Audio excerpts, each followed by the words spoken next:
Esto es DW Noticias desde Berlín. Israel rechaza el plan de paz de 15 puntos para la Franja de Gaza. Con ello, echa por la borda los esfuerzos mediados por Washington y alabados por Donald Trump para definir una hoja de ruta hacia una paz duradera en la región. El primer ministro israelí reitera una oposición categórica al acuerdo que Hamás ya había aprobado. Estos son nuestros titulares. Netanyahu asegura que el ejército israelí no se retirará de ninguna parte de la Franja de Gaza hasta que la milicia islamista Hamás esté completamente desarmada. La decisión tiene implicaciones políticas dentro y fuera de Israel. Tendremos información desde Tel Aviv. Además, Irán vuelve a insistir en sus demandas a Estados Unidos para la reapertura del estrecho de Hormuz. Mientras sigue exigiendo el levantamiento de sanciones y reparaciones de guerra, Teherán negocia con Omán un posible acuerdo para restablecer el tránsito marítimo crucial para las exportaciones petroleras. Y no pasa ya un día sin que Ucrania y Rusia intercambien ataques con armamento de largo alcance y víctimas mortales a ambos lados de la frontera. Mientras Ucrania advierte sobre una falta crítica de sistemas de defensa antiaérea, el presidente ucraniano asegura que Rusia prepara una nueva movilización para fortalecer sus tropas.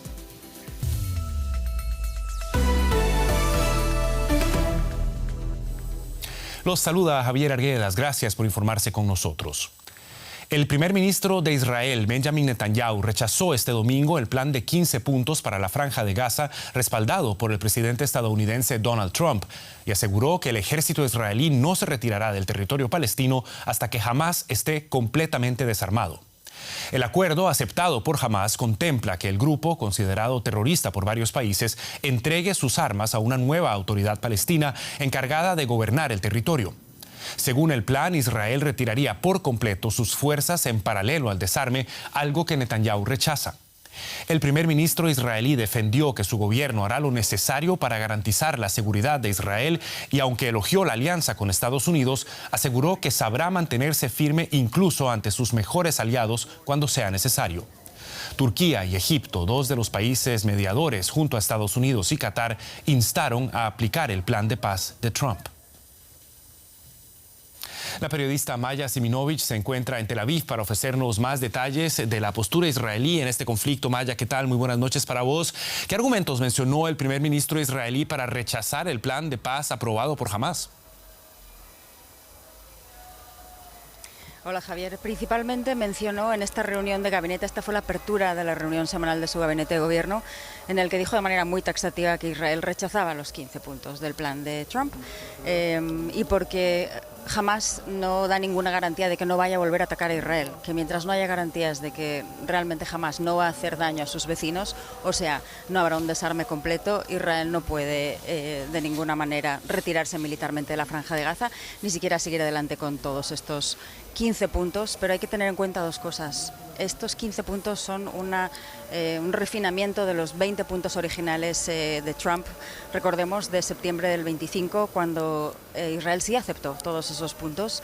Estos no son diferentes, simplemente en los 20 puntos había liberación de rehenes, intercambio de presos por secuestrados, etcétera, y en estos 15 puntos que quedan es la evolución de aquellos 20 puntos que Israel ya había aprobado. Eso por un lado, y por otro hay que tener en cuenta que estamos en plena campaña electoral y que aquí tal vez Netanyahu no le está hablando necesariamente internacionalmente, sino que está hablando política localmente. Justamente, Maya, la negativa de Israel enajena a su principal socio internacional, Estados Unidos, pero complace a quienes a lo interno de Israel abogan por una línea radical contra Hamás. ¿Qué tanta presión puede resistir el primer ministro en este mismo contexto de un lado y del otro? Pues probablemente, como decía, que estamos en plena campaña electoral, no queda casi, hasta octubre, que es cuando se convocarán las elecciones, todo el mundo espera que se convoquen. Netanyahu tiene que estar en horas bajas, no es el líder. Sin embargo, le sigue muy de cerca a Eisenkot, que es el primer elegido en estos minutos por los votantes israelíes, y seguramente Netanyahu debe estar haciéndose las cábalas de qué posición le va a traer más votantes. Desde luego, la mano dura es la que le va a traer más votantes según su criterio criterio y su credo. O sea que sí que ha sucumbido a la política interna y a sus ministros de extrema derecha que están reclamando no solo volver a entrar en Gaza, sino no sacar un milímetro a las tropas israelíes. Pero lo que de verdad está pasando, creo, parece ser, es que en estos momentos puede permitirse molestar a Trump, porque incluso ha habido algún oficial de la Casa Blanca que ha hablado con el Canal 12 israelí que ha dicho que entienden que la posición de Netanyahu es más bien de política doméstica y que ellos están contentos mientras Israel no ataque a Hamas en Gaza. Y es algo que está pasando. Los últimos 5 días han dicho Israel no ha matado a líderes de Hamas en Gaza, ha matado a otras personas, pero no líderes de Hamas en Gaza, y no se ha adelantado más allá de la línea amarilla. Y esto es lo que les piden. Y mientras hagan esto, no importa lo que diga Netanyahu internamente. Así que esa es la situación en la que se sigue presionando que Hamas entregue las armas y Israel se retire un poquito, y parece ser que este va a ser el plan, poquito a poco, que cada una de las partes vaya cediendo. Veremos cómo continúa esta situación. Es difícil mirar hacia adelante. Maya Siminovich con los detalles desde Tel Aviv. Muchísimas gracias.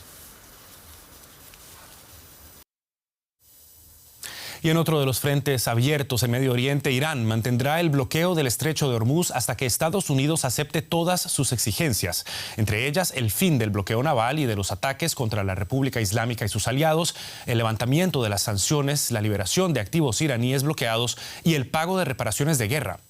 El ministro iraní de Exteriores, Abbas Araghchi, afirmó además este domingo que las negociaciones bilaterales continúan paralizadas y no se reanudarán hasta que Washington cumpla dichas condiciones.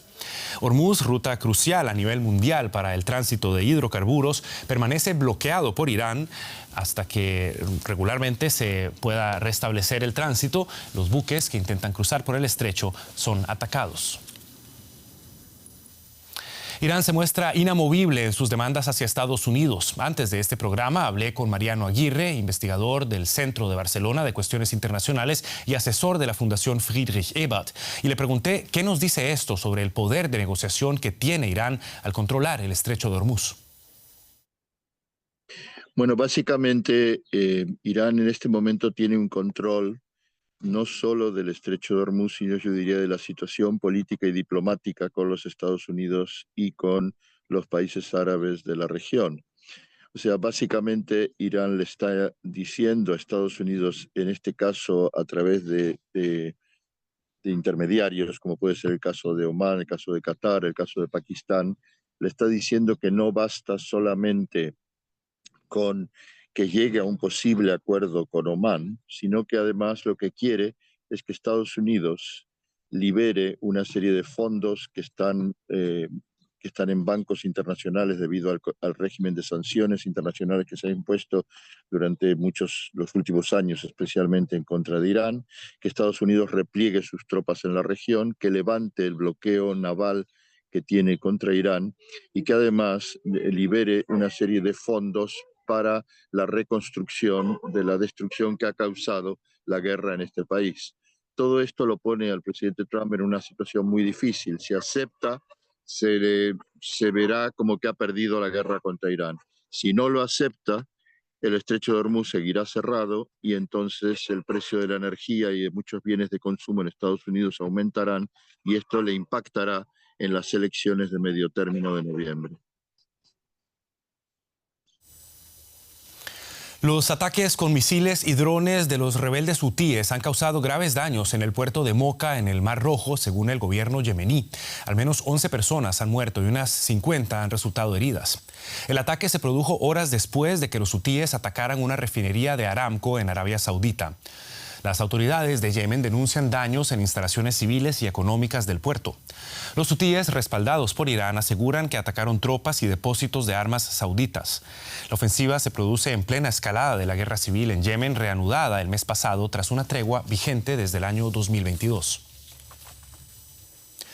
En España, miles de personas salieron este domingo a las calles de la ciudad autónoma de Ceuta, bordeada por Marruecos, para exigir una respuesta a la crisis migratoria. Los organizadores cifraron la asistencia en más de 10.000 personas, mientras la policía la estimó en unas 5.000.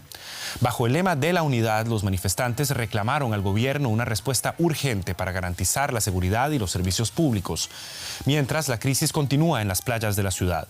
Unos 1.500 migrantes permanecen en la playa de El Trampolín, donde han levantado refugios improvisados ante la falta de espacio en los centros de acogida. Según el Instituto de Medicina Legal de Ceuta, al menos 82 personas murieron durante la entrada masiva del 30 de julio, cuando más de 70.000 migrantes intentaron acceder al enclave español.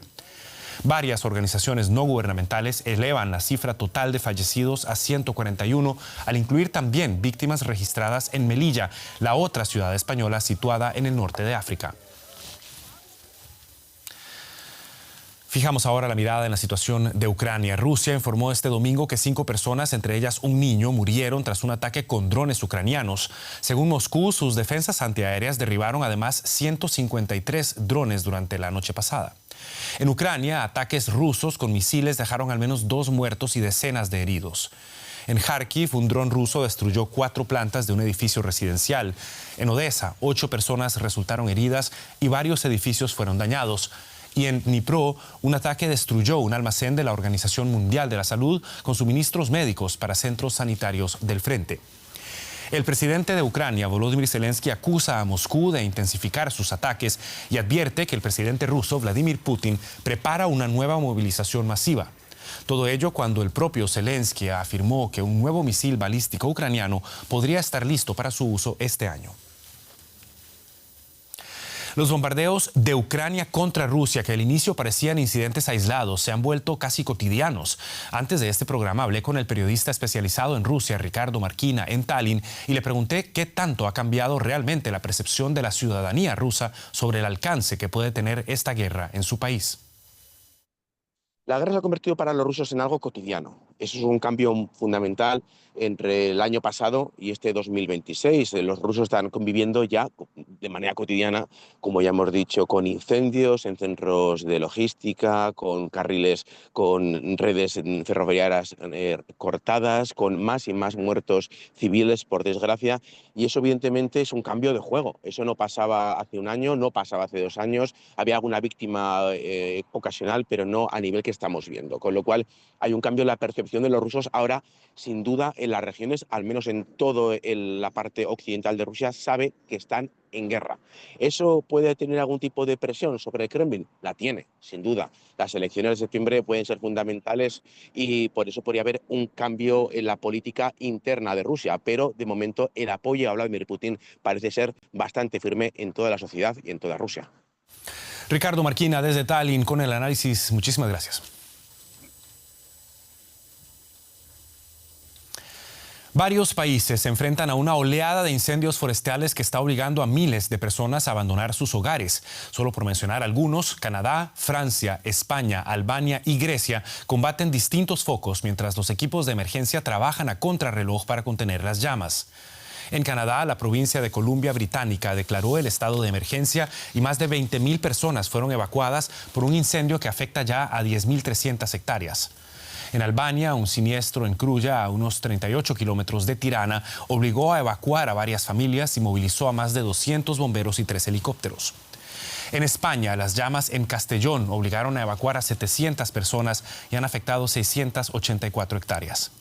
Mientras, en el suroeste de Francia, los bomberos controlaron un incendio en Saint-Jean-d'Illac, aunque las autoridades mantienen la alerta ante una nueva ola de calor. Y Nagasaki conmemoró este domingo el 81 aniversario del bombardeo atómico estadounidense. Durante la ceremonia, su alcalde, Shiro Suzuki, abogó por la abolición de las armas nucleares. Suzuki se refirió al armamento nuclear como, citamos, un mal absoluto que no cabe en el futuro de la humanidad. El discurso llega en un momento en que Japón revisa su propia estrategia de seguridad. En ella se cuestiona si los principios no nucleares permanecerán intactos o no. Durante el acto conmemorativo, el secretario general de la Organización de las Naciones Unidas, Antonio Guterres, transmitió un mensaje antibelicista y a favor de la diplomacia. Unas 74.000 personas murieron en Nagasaki a consecuencia del bombardeo del 9 de agosto de 1945. Y nos despedimos con algo más grato, un descubrimiento histórico en Italia. A unas 3 millas de la costa de Sicilia fueron descubiertos los vestigios de un barco de la antigua Roma. Los carabinieri encontraron cientos de ánforas y restos de anclas en su interior. La Oficina de Arqueología Marina local pondrá bajo protección el fondo donde se descubrió la embarcación para estudiar mejor esa área. Sicilia, que fue conquistada por los romanos hacia el año 240 a.C., fue una isla de gran importancia para el comercio en el mundo antiguo. Y hasta aquí esta edición de DW Noticias. Nos vamos, no sin antes recordarles que pueden mantenerse al tanto de la actualidad en dw.com y seguirnos en nuestras redes sociales buscando DW Español. Soy Javier Arguedas, junto a todo el equipo aquí en Berlín. Hasta una próxima ocasión y que la pasen bien.